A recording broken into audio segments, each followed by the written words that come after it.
Here we have a comprehensive write-up from Ars Technica actually speaking of Google. This is relating to Android, not Android Auto, but Android Automotive OS. This is native Android on the dash, on a screen in your car, not your phone, not attached to your phone at all. So rather than all these automakers, and you know the deal was signed between Ford and Google, all these automakers trying to come up with their own interfaces. And then you get into some next car and you're like, I don't know, start clicking around. Why is it not like your phone? You know, still so much more you can do on your phone. How many times are you getting to this vehicle and it has nav or something in it and you still pull your phone? Yeah, you still use the one on your phone. Yeah. It's faster. Everything's updated. You have your options for your different apps, different. Familiar. It's a weird situation we're currently in, and very, very many times it's not your in-dash system is not as responsive as your phone. It's not as powerful as your phone in many cases. Obviously, that's changing recently. But this idea here is like, let's just put Android right in the car and have Android manage not just your smart features, but also your heating, your cooling, your like everything. Oh, wow, really? And so one of the first vehicles shipping with this has been the Polestar 2. And as Will scrolls through here, you'll get a look at what the interface looks like. It's very Android. I mean, it's like bigger, slightly more cartoony Android. And you can see it's set up in quadrants. So you have and it only shows 4 apps at a time, which there was some criticism around that. It is a skinned version of Android that they're using here in the Polestar. And some brands may do that.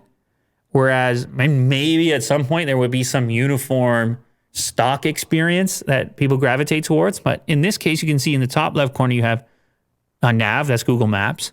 You have Assistant, so you click the microphone and just ask whatever. In the bottom left, you have your phone. Bottom right, you have your media. And then you have your heating, cooling controls below that. But the whole thing, as long as if you were to examine the code, that's Android. Can you log into like your Google account and then it would just load up all the stuff in there? Yeah, so see, that's the ideal scenario. Yeah. You want full, unadulterated Android. And that may happen at some point. But what you're looking at here is kind of maybe not a nerfed version, but it is a skinned version of it. I see. So there are certain limitations as far as apps are concerned. But I want you to imagine a future. I mean, because you got these big partnerships taking place. I want you to imagine a future in which you don't feel compelled at all to pull your phone out when you step into your car. Yeah, that's the dream, right? When your phone is right there, everything you might want, all the apps. And then imagine app developers developing specifically for the car. Because you've seen the likes of Spotify try to figure that out. Right, yeah. And they try to come up with this car-based interface, but then it's all wonky and it's like, they don't know what screen you're using. But if this, and then they came out with their own piece of hardware to try to solve it. But if this Android integration is to take off and many automakers use it, there may be incentive there for app developers to say, oh, let's do a really amazing version of our in-car experience. Yeah, just for cars. Just cars. Yeah. Where I just have a great idea for an app for cars. In the same way on iOS that someone may have a great idea for an iPad app, but not for an iPhone app. Sure, yeah. You can reimagine what all these apps should look like inside the car. Or also you can maybe start to imagine what some apps would look like only for the car that don't even exist on your phone at all. Like what would food reviews look like in the car? Wait, what do you mean? I don't follow.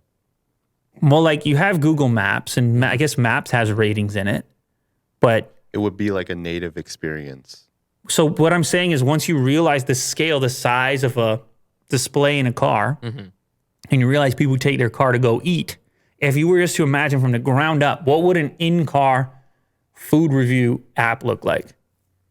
It may look different than the way it looks on your phone. Then on Yeah. your phone. Maybe you would. Maybe you'd strip back some of the detail, or maybe you would change the controls because there's you know that the person is preoccupied. Now, I'm not saying you probably wouldn't even interact with that while you're driving, or maybe you could. Maybe there would be a lot of voice elements. Maybe there'd be a lot of audio. Yeah. Like it would read the review to you Right. while you drive. I don't know. And you could tap in with Sure, yeah. Assistant, read me the review from whatever app of the thing. And then I don't know. Like, I'm just talking right now. Yeah. Google Maps is amazing, and there's reviews in it, and you can just use that. I'm just trying to come up with these things. Yeah. So anyway, it essentially becomes a giant Android tablet is what's sitting there, capable of getting updated on a regular basis. And Catered just for your car. you have to become comfortable with this idea, though, that Google got you everywhere now. Yeah. They got you everywhere, which is fine. Convenient. which is good and bad, right? Yeah. It's like Well, everything else. Constantly trading convenience for privacy. Everything else. Yep. But all of a sudden, it knows where you want to eat before you even know you want to eat. Son is bringing you there. And there's Otis here in the door in the back. And I know you guys missed him, so he came in right on cue. Because you guys are starting to worry about him. Where's Otis?